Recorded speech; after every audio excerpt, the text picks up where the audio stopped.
Assalamualaikum warahmatullahi taala wabarakatuh.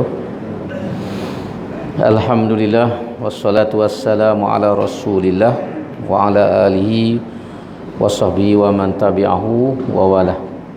Rabbi shrah li sadri wa yassir li amri wahlul 'uqdatam min lisani yafqahu qawli. Alhamdulillah, syukur kepada Allah Subhanahu wa taala kerana pada malam ini kita dapat sambung perbincangan kita dalam tafsir pimpinan Ar-Rahman, yang mana dalam kuliah yang lepas kita baca sehingga ayat 83 surah Hud, surah ke-11, juzuk yang ke-12, iaitu kisah yang menceritakan kepada kita tentang Nabi Lut dan kaum dia di Sodom ataupun Sadom, iaitulah satu kaum yang mengamalkan homoseksual ataupun hubungan sejenis antara lelaki dengan lelaki, dan akhirnya dibinasakan oleh Allah Subhanahu wa taala dengan dibalik ke bumi, diangkat ke langit dan kemudian ditimbus sehingga mati semua sekali, dan akhirnya bandar itu sendiri musnah, dan tapak tu masih ada lagi di Laut Mati dekat dengan sepadan antara Jordan dengan Baitul Maqdis. Malam ini kita baca sedikit lagi sambungan kepada ayat dalam surah Hud ni, iaitu bermula daripada ayat 84. Ayat ini menceritakan kepada kita tentang satu lagi nabi ataupun seorang nabi yang dihantar oleh Allah Subhanahu wa taala di suatu tempat yang bernama Madian. Ayatnya berbunyi, a'udzubillahi minasyaitonirrajim, wa ila madyana akhahum syu'aiba qala ya qaumi ibudullaha ma lakum min ilahin ghairuh wa la tanqusul mikyala wal mizan inni arakum bi khairin wa inni akhafu alaikum azaba yaumin muhit. Dan kepada kaum ataupun kepada penduduk Madian kami utuskan saudara mereka, iaitulah Nabi Syuaib. Dia berkata, wahai kaumku, sembahlah kamu akan Allah. Sebenarnya tiada Tuhan bagi kamu selain daripadanya, dan janganlah kamu mengurangi sukatan dan timbangan. Sesungguhnya aku melihat kamu berada dalam kemewahan, dan sesungguhnya aku bimbang kamu akan ditimpa azab hari yang meliputi orang-orang yang bersalah. Jadi dalam kisah ni, seorang Nabi dihantar kepada suatu penduduk bandar yang ataupun bandar lah, kerana biasa zaman dulu dia panggil bandar, dia kota negeri itu dia duduk dalam bandar yang biasanya ada kota. Jadi penduduk ni dikenali dengan nama tempat tu Madian. Madian ni di bawah ni dia sebut penduduk Madian ini, negeri ini terletak dalam daerah Jordan berhampiran dengan Laut Merah dan padang pasir Sinai. Kebanyakan penduduk di Madian ini merupakan ahli perniagaan. Jadi Nabi Syuaib ni dihantar kepada kaum dia. Dia ni termasuk dalam kaum ataupun penduduk Madian. Sebab tu disebut akhahum, dihantar kepada mereka saudaranya. Dihantar kepada Madian ni seorang saudara. Maksud saudara ni penduduk situ sendiri, anak beranak demo sendiri, bukan orang suku Sakak.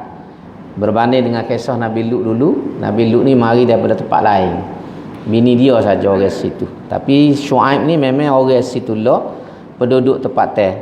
Jadi bila Syuaib ni mari, dia berkata nombor satu sekali, kata sembahlah kamu akan Allah. Nombor satu sekali maknanya apa? Maknanya orang ni syirik kepada Allah SWT, tidak beriman ataupun tidak mengamalkan akidah tauhid. Maka sebab tu Nabi mari ni royak mula-mula, sembahlah kamu. Sembah dimaksud sembahlah Tuhan yang sebenar. Allah SWT ni Tuhan yang sebenar, bukan berhala, bukan patung dan sebagainya. Dan kemudian yang kedua, kita tengok dalam ayat ni, janganlah kamu mengurangi sukatan dan timbangan. Ini kalau kita kata kejahatan ataupun perangai tak baik yang ada di kalangan orang Madian, kerana mereka ni kebanyakan orang nego. Jadi bila dia nego, benda hak tak molek yang dia buat ialah dia mengurangi sukatan dan timbangan. Maknanya nimbang tidak cukup apa? Tidak cukup tahir. Dia tidak apa ni, sekati ada 12 tahun kan. Jadi dia timbang tu tak ada cukup. Sama ada 10 ke 11 ke, dia kira sekati dah. Lagu tu maksud dia. Jadi dia tidak pernah buat timbangnya yang betul. Dia mengurangi. Jadi hak ni pun salah satu daripada kejahatan yang ditolak oleh agama. Pertama, mereka ni rosak di segi akidah kerana tidak menyembah Tuhan yang satu.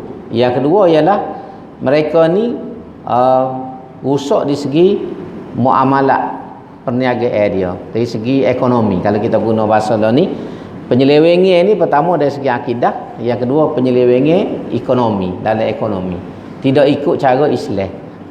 Ni nak ayat kaitan ni. Kalau kita fikir dah, kalau kita kata agama-agama ni setakat semaya best saja, apa Tuhan pergi marah kepada orang Madian ni kerana mereka tidak timbang dengan betul.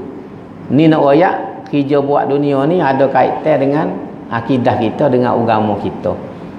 Salah di segi agama, walaupun boleh hutung kita, tapi salah sebab agama ni dia ajar supaya kita hidup dengan molek, tidak mengkhianati, tidak menindah antara satu sama lain. Jadi ada dua isu besar sini. Macam lepas-lepas ni kita baca kisah Nabi Lut, kisah Nabi Hud, Nabi Soleh.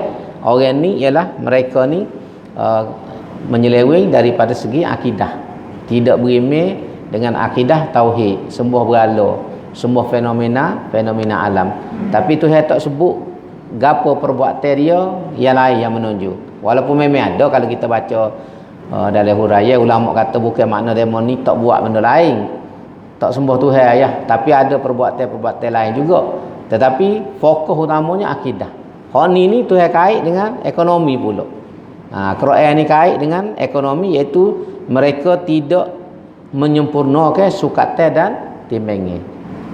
Dan Tuhan dalam, kalau kita tengok dalam Quran ni, Tuhan bui amarah besar ke, wailun lil mutaffifin. Celakalah kepada orang yang mengurangi sukatan dia. Alladzina idza qtalu 'alan nasi yastawfun wa idza kaluhum aw wazanuhum yukhsirun.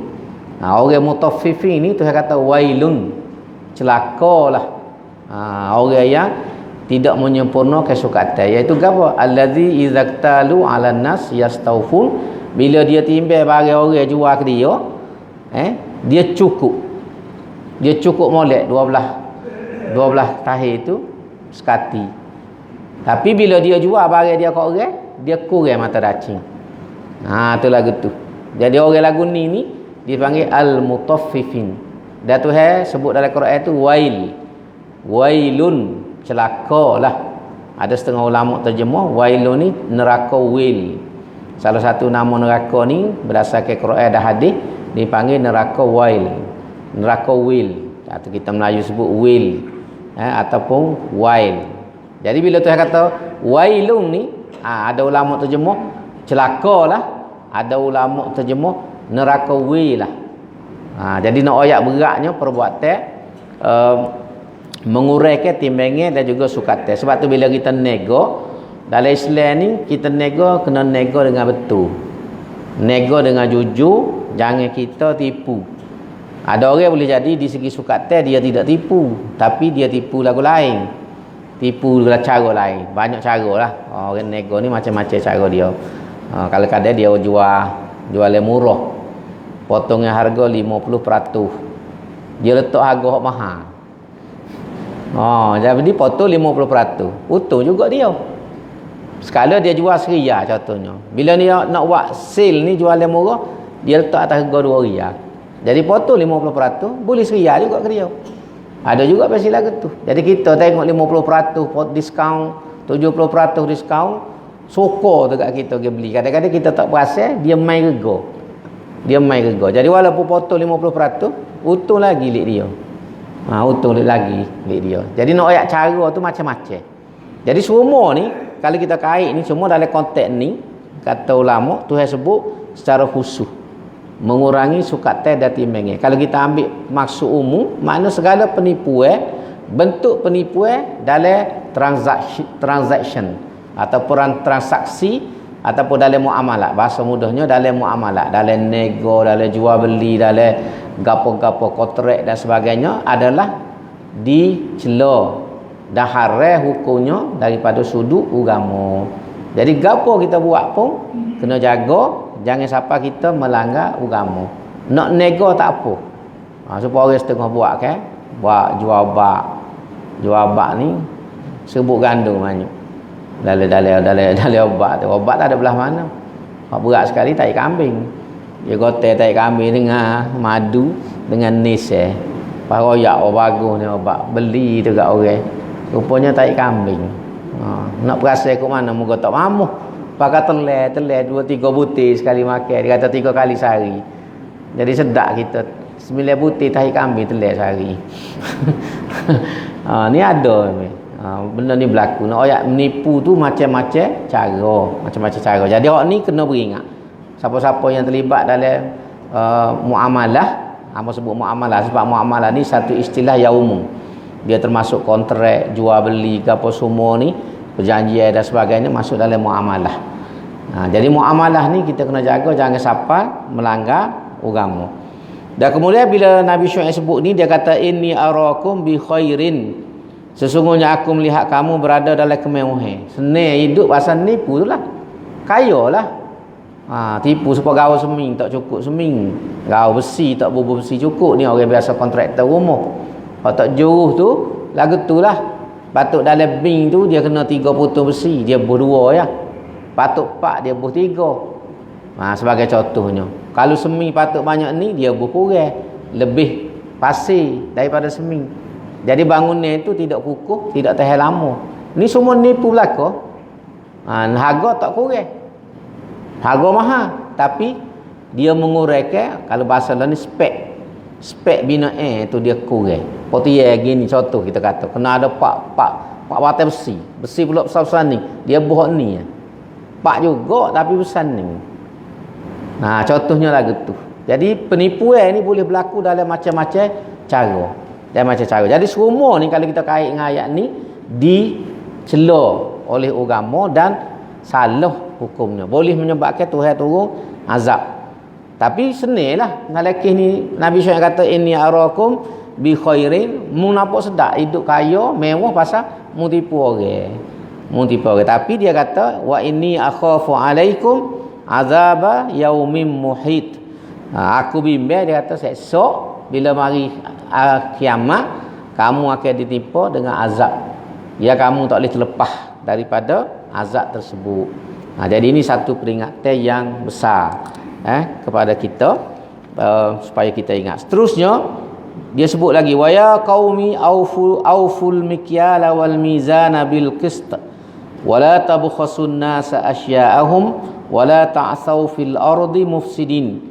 Dan wahai kaumku, sempurnakanlah sukatan dan timbangan dengan adil, dan janganlah kamu kurangkan manusia akan benda-benda yang menjadi haknya, dan janganlah kamu merebokkan bencana kerosakan di muka bumi.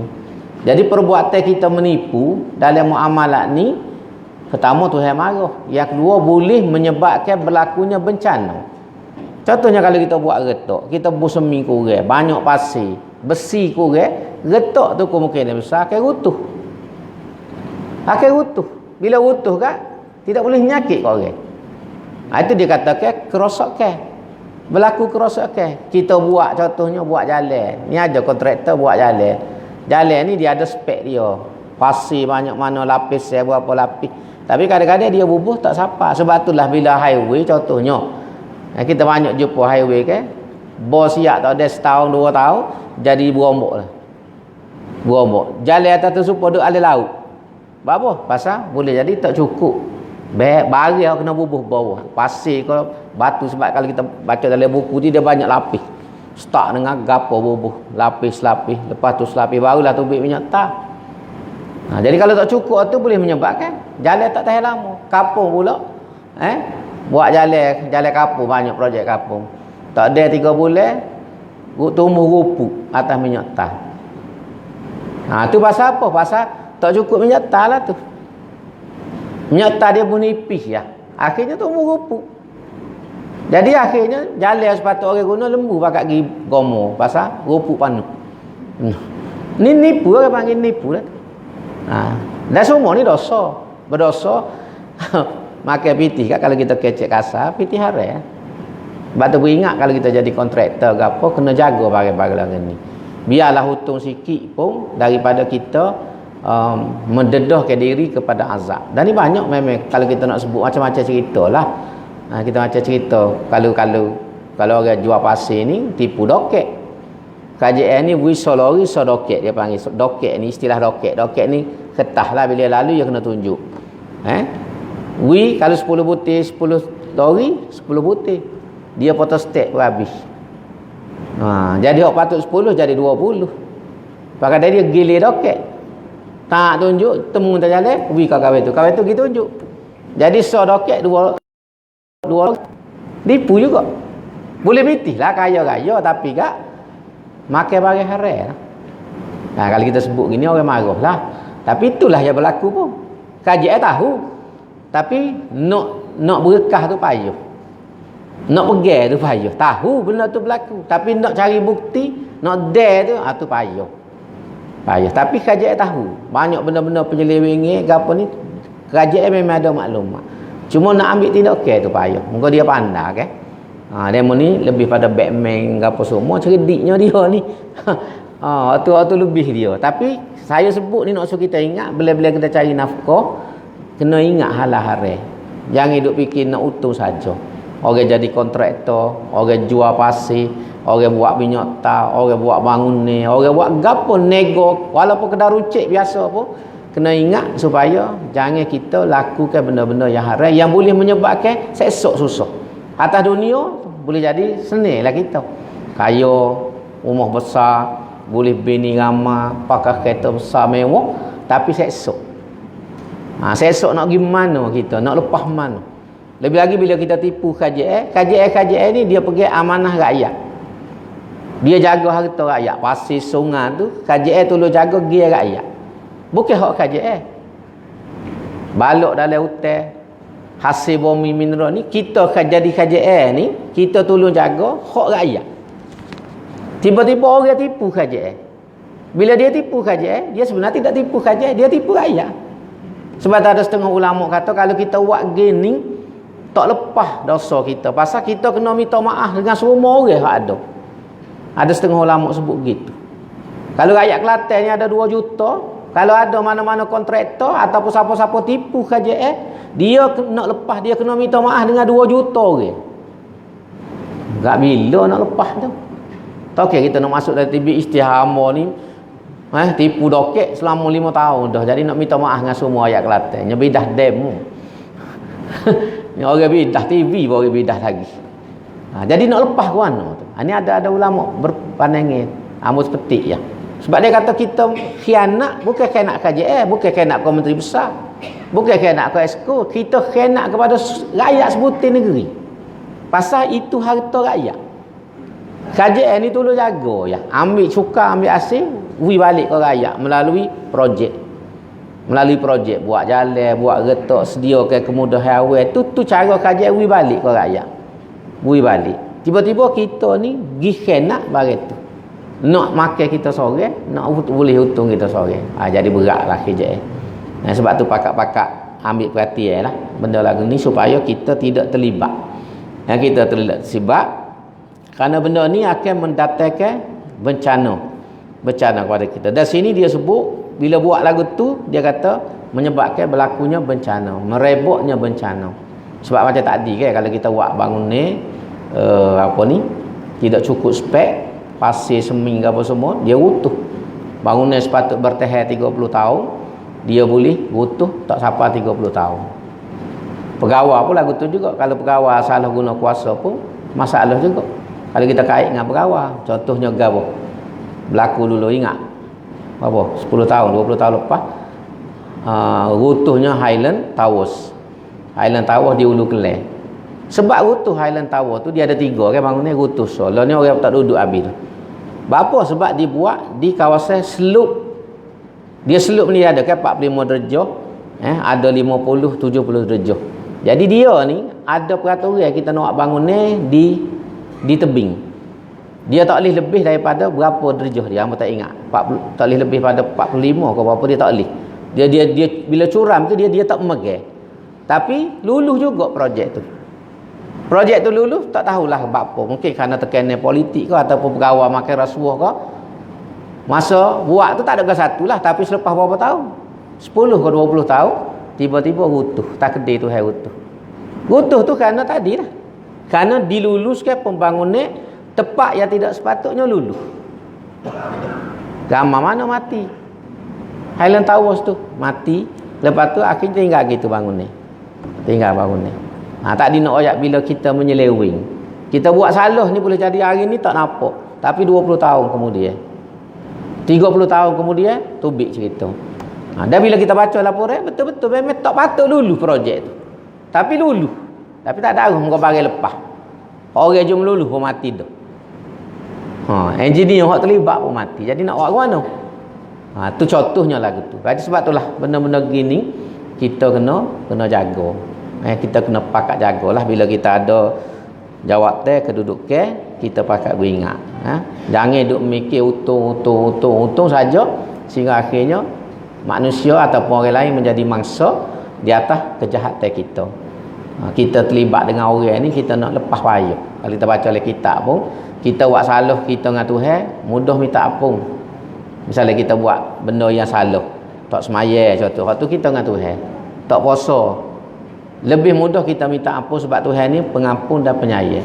Tapi bila melibatkan manusia, kita curi biti orang, kita tipu harta orang, kita kecek tanah orang dan sebagainya. Waktu melibatkan manusia. Bila melibat manusia, kita nak minta ampun kata ulama, pertama kena selain pada istighfar, kena pergi minta maaf. Pergi minta maaf dengan orang tu. Tak salah orang tu mati. Mati dah dia. Nak minta maaf dengan siapa? Ataupun dia tak mati tapi pasal jenis pongo, silap pain napas lalu. Siapa dia berani? Nak pergi minta maaf. Buka mulut pun naik napas lalu. Nampak orang tu. Tak lepas kita. Kalau kita baca dalam kitab, tak lepas. Kita taubat pun tak lepas sebab hak manusia. Dia panggil hak adami. Hak manusia yang kita kena lepas dengan dia.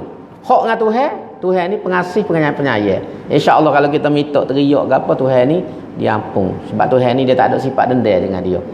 Tapi manusia ni kita. Kalau kita mikir, kalau dia mari minta maaf, duk rasa tak maaf mudah-mudah kita. Tidak, cekik dulu sekali. Tak. Kalau orang tu buat jahat sungguh kita. Kalau sikit-sikit setakat curi lipa tak ada masalah. Orang tu boleh maaf, tambah-tambah lipa buruk ambil gilah. Tapi kalau benda berat yang kita rasa tak boleh nak itu. Lagu mana fikir?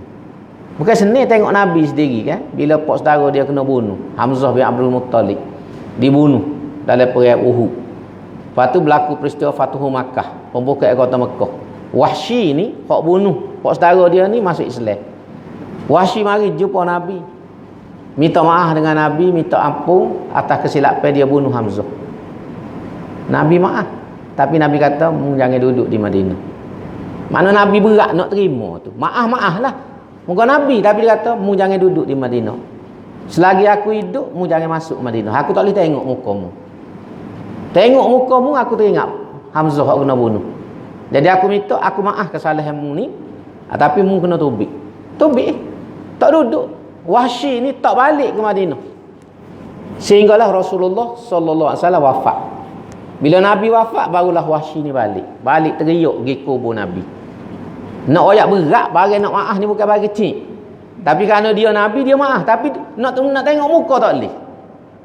Kalau kena kita, rasa kata maaf dah. Kata maaf. Ni nak oyak berat.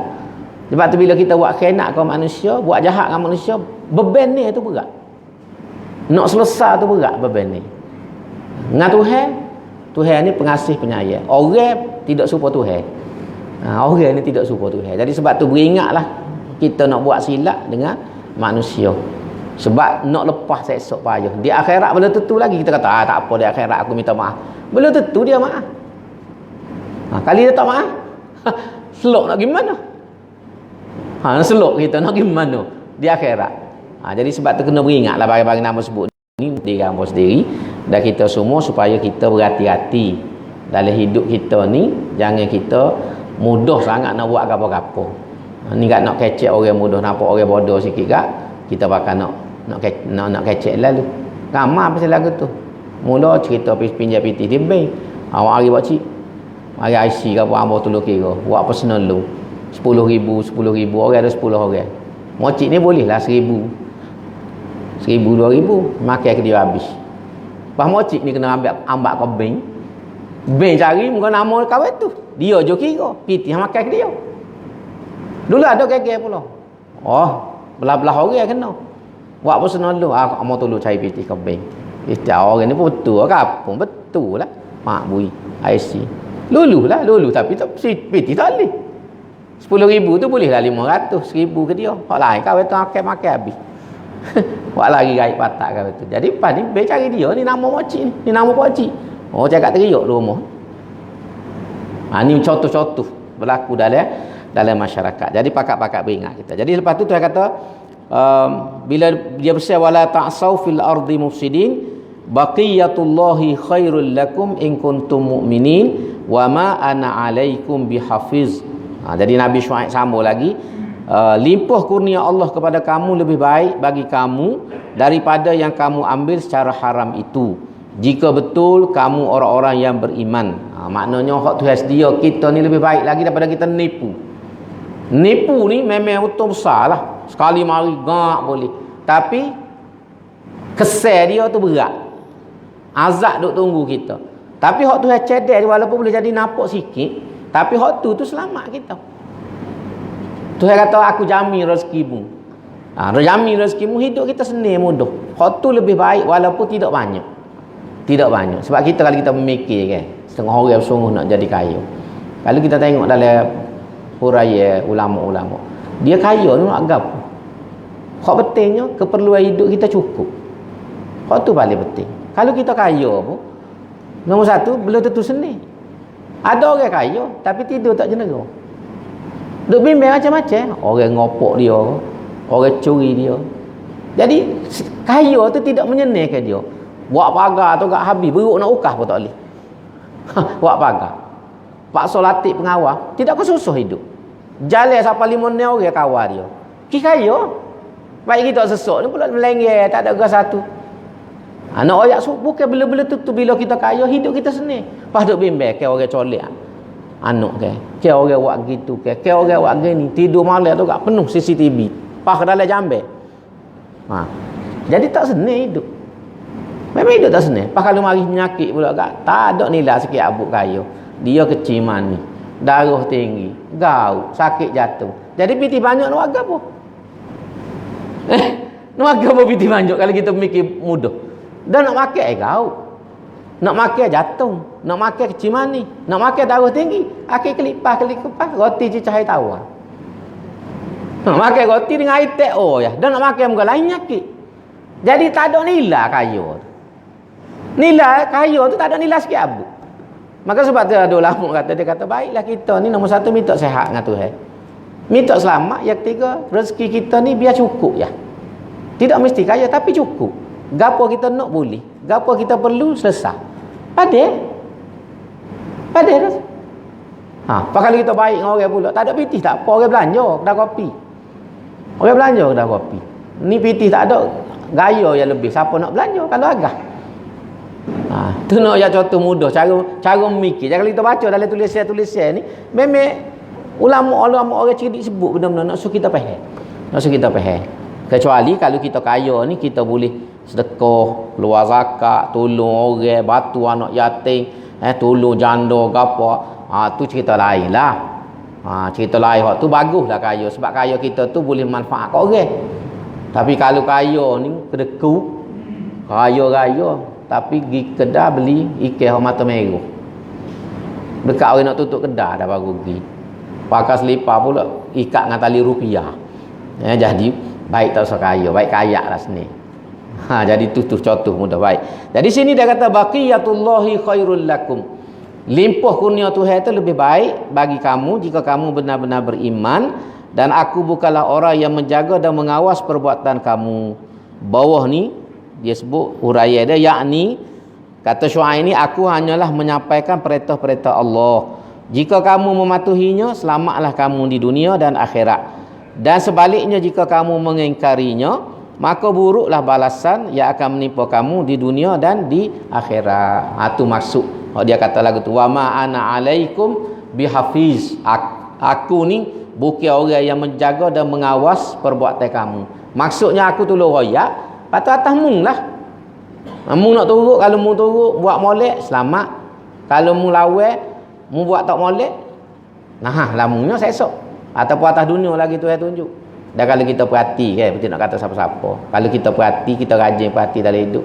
Orang yang langgar agama, tak juruh dengan Tuhan ni, ramai Tuhan balas atas dunia. Perhatilah. Rajin, kalau kita rajin perhati, kita nampak banyak orang Tuhan balas atas dunia, tak nanti di akhirat. Tapi kena perhatilah, kita perhati. Tak soyak kat orang lah. Lama dia ayat kawan tu tak sah lah. Muka kita pun tak tahu sungguhnya. Tapi kalau kita perhati pengalaman hamba dalam hidup, tidaklah tua benar baru 62. Sama tua dengan Datuk K. Kenal Datuk K kan? Jadi kalau kita perhati memang kita nampak orang yang buat benda tak molek ni, Tuhan tunjuk. Tuhan tunjuk. Sebelum mati kita nampak. Kita akan tengoklah. Orang buat kena ke orang nipu orang ni, sebelum dia mati Tuhan tunjuk. Tuhan tunjuk. Tu atas dunia pun Tuhan tunjuk dah, apatah lagi kalau di akhirat. Kalau bagi di akhirat. Tu kena beringat. Kemudian seterusnya, bila dah Nabi Syuaib ayat gini, jawablah pokok dia jawab. Qalu ya Syuaibu, as-salatuka ta'muruka an natruka ma ya'budu abauna au an naf'ala fi amwalina ma nasha'. Innaka la antal halimur rasyid. Mereka berkata, wahai Syuaib, adakah sembahyangmu yang banyak itu menyuruhmu perintahkan kami supaya meninggalkan apa yang disembah oleh datuk nenek kami, atau supaya kami tinggalkan apa yang kami suka melakukannya dalam menguruskan harta kami. Jadi dia tanya balik. Syuaib dia kata, mu duk lari kita ni, duk tegur kita, duk tegur kita tu apa ni supaya betul timbangan dan sukatan ni. Dia kata kihmu semayammu tu kau. Semayammu sebab Nabi Syuaib ni dia banyak beribadat. Semayam dah lah. Sebab semayam ni kalau kita baca dalam buku dulu lama sebut dah dalam huraian ulama, semayam puasa ni dia daripada asal lagi. Tuhan buat mari daripada asal lagi. Bukan kata baru puasa ni, bukan kata zaman Nabi Muhammad. Puasa ni lama dah. Sebab tu dia kata kama kutiba alal ladzina min qablikum. Sebagaimana dipardukan, diwajibkan kepada umat-umat yang terdahulu. Cuma dalam kitab sebut puasa orang dulu dengan puasa kita tak serupa. Waktu dia panjang masa tak serupa. Puasa kita ni dia macam gabungi semua puasa-puasa yang umat-umat dahulu buat. Mari zaman Nabi Muhammad sallallahu alaihi wasallam ni gak tu hari sebulan, start daripada pagi sampai petang, dan kemudian dalam bulan yang tertentu iaitu bulan Ramadan. Ada setengah umat dulu dia puasa setiap hari. Tapi puasa setiap hari ni dia bukan start pagi sampai malam. Dia ambil waktu ya. Dia ambil waktu berapa jam puasa. Ada setengah tu puasa tak boleh makan makanan tertentu. Macam-macam kalau kita baca dalam buku. Abdul Hasan Ali An-Nadawi dia ada tulis buku Al-Arkan Al-Arba'ah fil Islam. 4 rukun Islam ni. Kan rukun Islam ada 5 kan. Selain pada syahadah ni ada 4 lagi. Semaya, puasa, zakat, haji. Jadi dia hura cerita 4 perkara ni, puasa, zakat, haji, dan dia kait dengan umat-umat yang terdahulu. Semaya lah tu juga. Semaya ni zaman dulu lagi ada dah. Cuma semaya zaman dulu tidak serupa kita. Ada umat semaya cacat saja. Ada umat semaya sujud. Ada umat semaya duk cokoh. Ada umat semaya rokok. Tapi kita ni Tuhan ambil belakang diri, rokok, sujud, duduk, Tuhan gabung sekali jadilah semaya supaya kita buat hari ni. Dia gabung semua sekali tu jadi. Sebab hal ni hak nyuduh. Nabi kita Muhammad SAW ni Nabi akhir zaman, maka dia gabung semua tu Tuhan perintah inilah hak nyuduh. Hak nyuduh. Tu nak ayat. Waktu gitu juga. Orang dulu ada kadang semaya sekali sehari. Ada semaya 3 kali. Kita ni Tuhan wi 5 waktu. Jadi nak ayat ibadat tu ada dah betul ibadat. Jadi sebab tu dalam ayat ni Dia tanya, "Hei Syuaib, mu yang duk lari kita tegur tu, ki bunduk semaya bel tu kau?" Sebab tak hangpa sebut ni sebab takut ada kata, semaya dah, supaya kita dah. Semaya 5 waktu, ada Zuhur mengeri, apa ni Zuhur asar mengeri Isyak. Tidak lagi tu. Semaya itu tidak serupa. Tapi semaya itu ada. As-salah tu ada dah. Ada dah masa tu. Jadi dia kata, "Kini ya kali mu duk tegur kita duk gapo ni? Duk tegur kita semua ni." Kalau dia pun ngawak nganyi, dia kata, "Sesungguhnya engkau wahai Syuaib adalah orang yang penyabar lagi bijak berakal. Maka bagaimana pula engkau menyuruh kami melakukan perkara yang bertentangan dengan kami?" Dia wak nganyi. Kalau ni istilah kita terul kan? Terul tu wak nganyi lah. TROLL. Ada ke dalam Facebook tu, Tentera Terul Kebangsaan Malaysia. TTKM. Ni hak terhak kedai di Malaysia. Tentera terul ni. Tentera yang tak ada gaji, tak ada bedil, tapi kerja dia terul. Terul. Ada hak pandai lagi terul, bosku. Bosku ni pandai agak buat terul. Kadang-kadang sedap agak kita baca. Baik, jadi sebut bawah tu dia kata 307, seperti perbuatan mengurangkan sukatan dan timbangan dalam berjual beli yang mereka biasa melakukannya. Jadi dia kata, "Mung ni kim semaya kau?" Duduk sekat kita, duduk halal kita. Ni Nabi Syuaib jawab, "Qala ya qaumi ara'aitum in kuntu ala bayyinatin min rabbi wa razaqani minhu rizqan hasana wa ma uridu an ukhalifakum ila ma anhaakum anhu in uridu illa al-islaha mastata'tu wa ma taufiqi illa billah alaihi tawakkaltu wa ilaihi unib." Nabi Syuaib berkata, ataupun Nabi dia jawab, "Wahai kaumku, bagaimana fikiran kamu jika aku berdasarkan bukti yang nyata dari Tuhanku, dan dia pula mengurniakan daku pangkat Nabi sebagai pemberian daripadanya? Patutkah aku berdiam diri dari melarang kamu, sedang aku tidak bertujuan hendak melakukan sesuatu yang aku melarang kamu daripada melakukannya?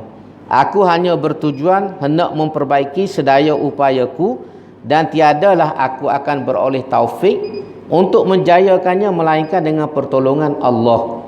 Kepada Allah jualah aku berserah diri, dan kepadanya jualah aku kembali." Jadi dia jawab. Wali kaum dia ni tak tahu lagi Syuaib ni Nabi. Dia berkali dia tak istihar. Sebab tu dia jawab gitu. Lalu Nabi jawab balik. Dia kata, "Lagu mana kalau aku buat ni berdasarkan bukti. Dan Tuhan pilih aku ni jadi Nabi." Maru dia beroyak sebenarnya. Apa dia buat lagu ni? Kerana ini arahan daripada Allah Subhanahu wa taala. Dan tujuan dia buat ni, dia kata, "In uridu illal islah mastata'tu." Aku buat ni, aku tegurmu, aku larangmu, kritikmu ni semata-mata supaya jadi molek. Kita pun bila kita berdakwah, kita beroyak, tujuan kita nak jadi molek. Ya, bukan nak suruh orang turut kita. Bila kata jangan buat barang ni, kena buat barang ni, bukan nak suruh dia turut kita. Kita nak suruh dia jadi molek. Kalau nak supaya mudah kat, supaya kita kan anak. Mak ayah ni dengan anak ni lah ke mana? Jangan main kau tu. Pergi situ tu, pergi situ. Apa? Bukan nak sekat budak tu. Bukan nak halal kebebasan dia, tapi nak jaga supaya dia tidak buat benda yang tak molek. Budak main gesek. Jangan. Gar kita pergi ambil. Bukan nak sekat dia, tapi kalau lok dia main gesek, nyala bukan setakat tangan dia, rumah sebutir pun nyala. Dia main pisau lagu tu juga. Ada mak ayah lok anak main pisau tajam. Pisau rembu pula tu. Budak umur 5 tahun main pisau rembu.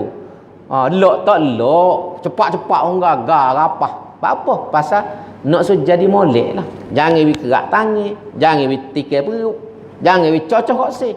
Jadi Nabi ni kalau kita ambil banding yang mudah, supaya mak ayah mari dalam masyarakat nak suruh orang ni jadi molek, jadi bagus.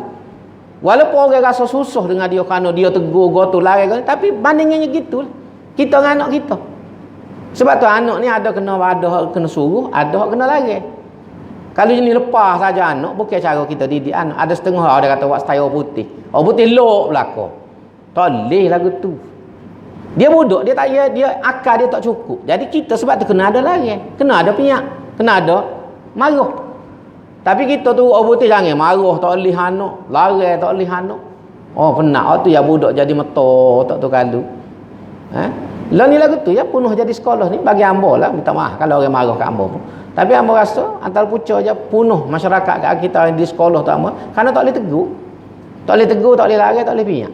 Pulas lengo pun tak boleh. Pasal kita tu orang putih. Orang putih hak jahanam habis.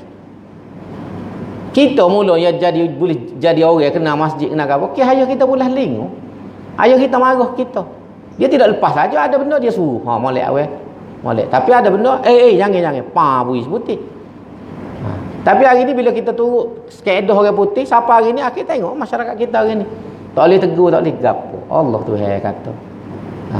Tu nak ayat. Jadi agama dia ajar ada suruh ada lari.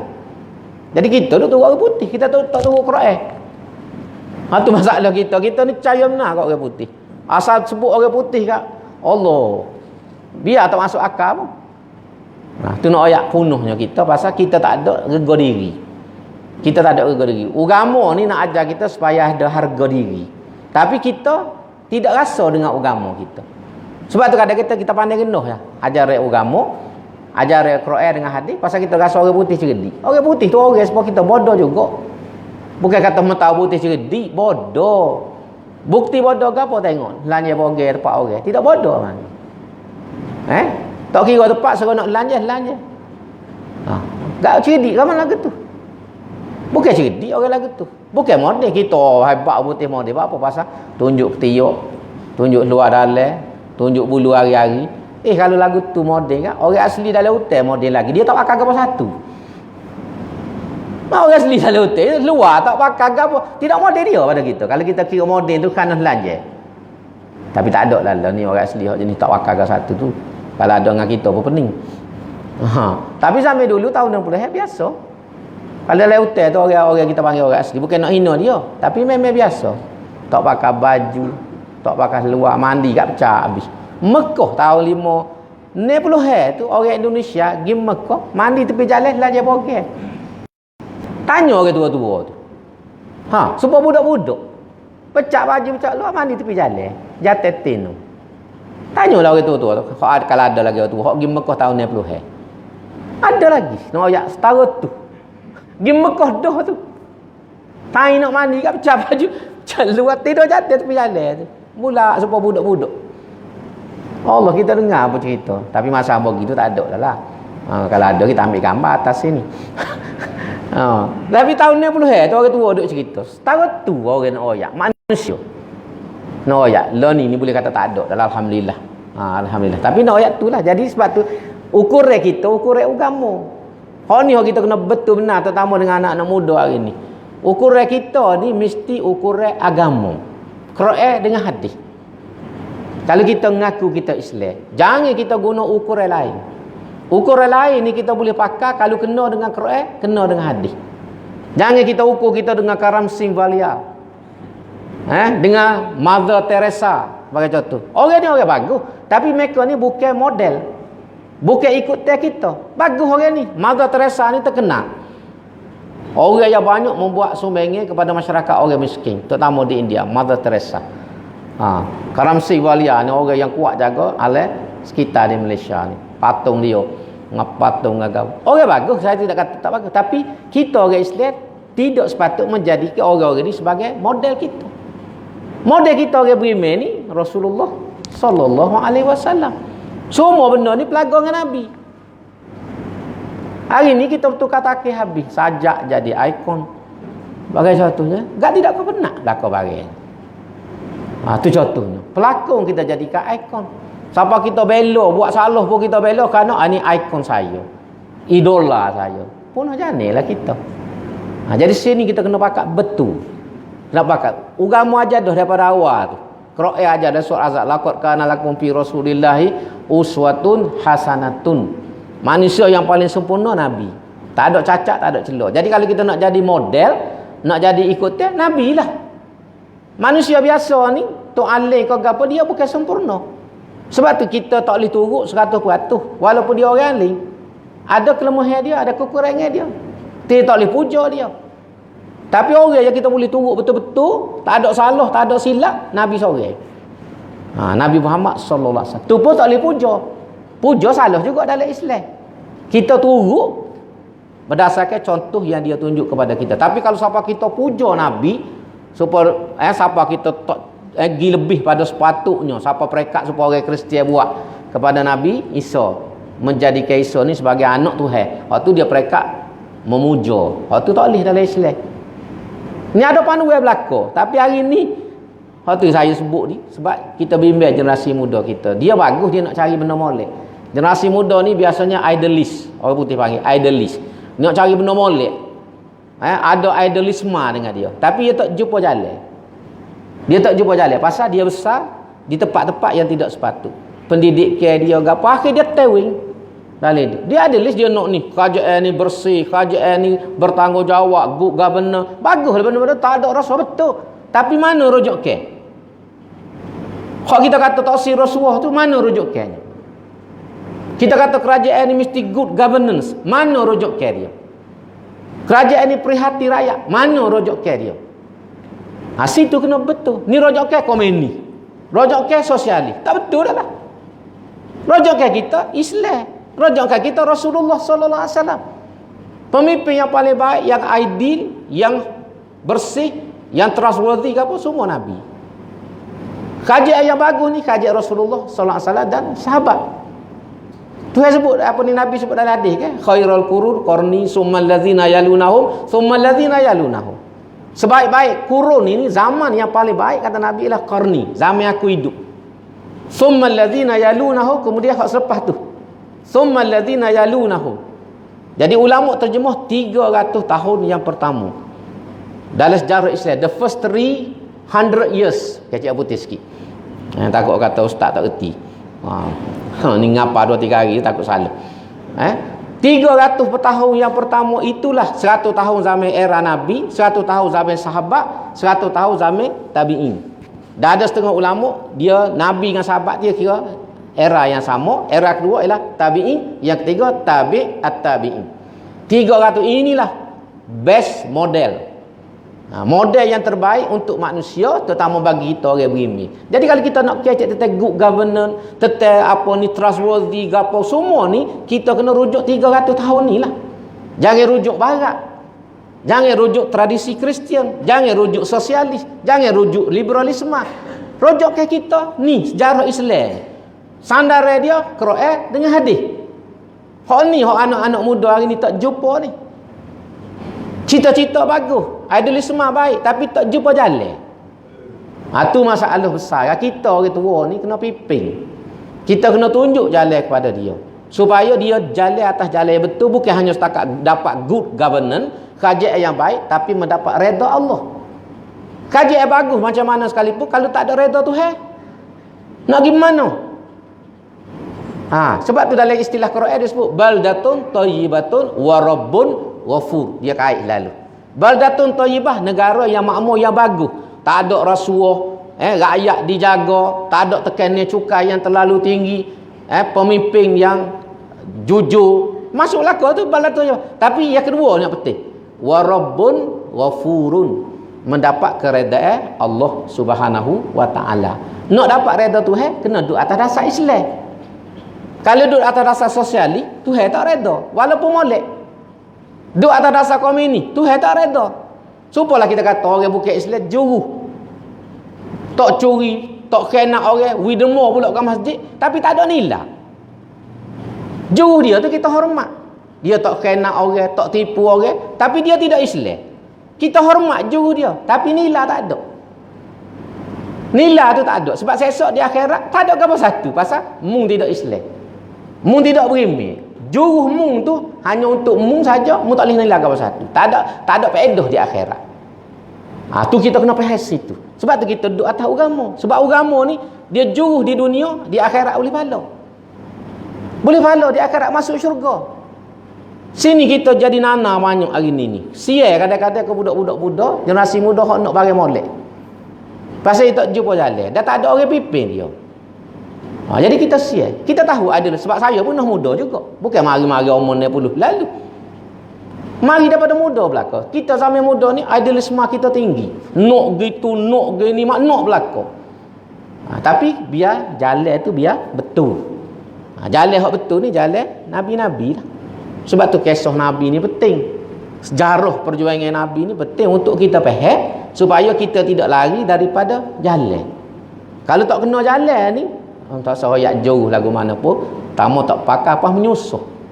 Menyusuh. Nak lari kotor ke apa pergi masuk dalam lerok. Siapa? Tapi soyok habis baju. Nelah habis kaki. Pecah habis kasutnya. Pas lagi masuk kok dalam lerok. Kononnya alasan tak si kotor. Tak si guna jalan raya, kita pergi gomo ke dalam lerok. Boleh jadi siapa. Tapi siapa dengar leluh lah. Soyok baju lah ke apa. Kalau kita turut jalan, kita akan jadi comel ke? Inilah pentingnya agama. Agama ni jalan. Sebab tu syariat ni tariq. Dia panggil tariq syariah. Syariah ni lalu manhaj syariah ni lalu Lalu kita kena betul untuk negara kita. Terutama generasi muda ni biar duduk atas dasar Islam.